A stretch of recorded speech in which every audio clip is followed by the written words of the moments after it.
Dan, I watched you having a pretty intense debate, actually, with Cenk Uygur last week before he came here.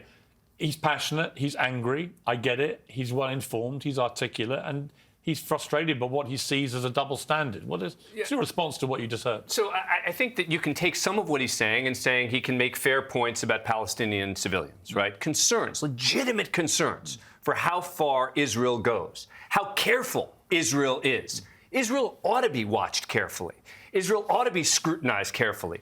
But what he's not doing is talking about the instances where Israel, let's say, has to bomb in a civilian area because that's where Hamas is firing from, right? That's the difference, is he talks about, well, you know, it's like finding Osama bin Laden.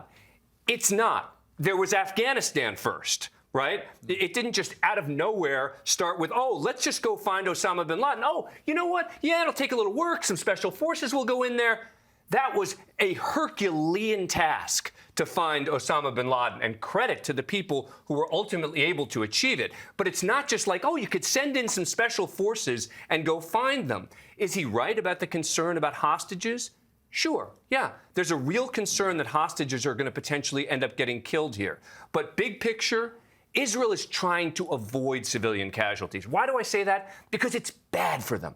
It's bad for their image. It's bad for international support. You can say they're not careful enough, but the idea that it's all indiscriminate and they're just going to go and bomb all these different places and not care about it, it doesn't even make sense. But what is proportionate? I mean, I'm wrestling with this, right? Morally, I'm wrestling with this because I have a lot of people on the Palestinian side, just a lot of Arabs around the world who bombard me with what they perceive to be the West's double standard on this. How can you say it's proportionate? Say within 2 weeks, 4,000 or 5,000 Palestinians have already been killed, and it will likely massively increase with a ground invasion. What is proportionate to the deaths of 1,500 people? Yeah, so I don't know the answer. There is no answer. That's not the way war works, right? You don't say, well, X number of people were killed, and as a result, that means X number allowed on the other side. It depends what the other side is doing. The facts matter. What's happening on the ground is relevant. It's relevant that Hamas is intentionally trying to prevent the Palestinian people from leaving. Why? Because they want human shields. They want civilians to die. It's good for their political cause for civilians to die. It's the reason they won't let 500 Americans, Palestinian Americans, who are in the area leave. Why? They want human shields. And that's the difference. So when you ask the question, which is a fair question, about what's proportionate, it depends on each and every bomb that goes off. Let me bring in Rob. There's no one better to ask about that comparison with Osama bin Laden. You're the guy that shot and killed Osama bin Laden. That was in a special ops operation with Navy SEAL Team 6, obviously. But as Dan rightly said, it followed a massive war in Afghanistan for many years. Joe Biden's already warned, let's not make the same mistakes we made after 9/11. Rushing into countries, having urban warfare, which ends up perhaps creating more problems than we had to start with. You look at Iraq and you think, well, that led to ISIS, which led to all sorts of hell for 2 decades. What is your take on where we are now with this? Well, Dan was right. It took 10 years after 9/11 to do the mission to get bin Laden. I mean, they found bin Laden probably before that, but then just to get the target package, how we're going to get there, what we're going to do.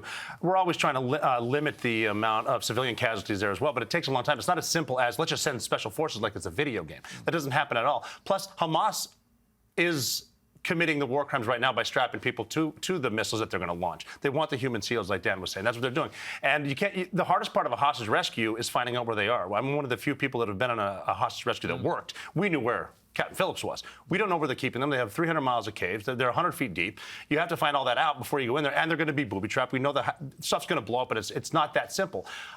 Is what Israel's doing now, is this proportionate, do you think, to what happened? I mean, obviously, we were all horrified by what happened on October the 7th. It was horrific. As people have pointed out, proportionally, it was like 10 times 9/11 in terms of the death toll of Israelis.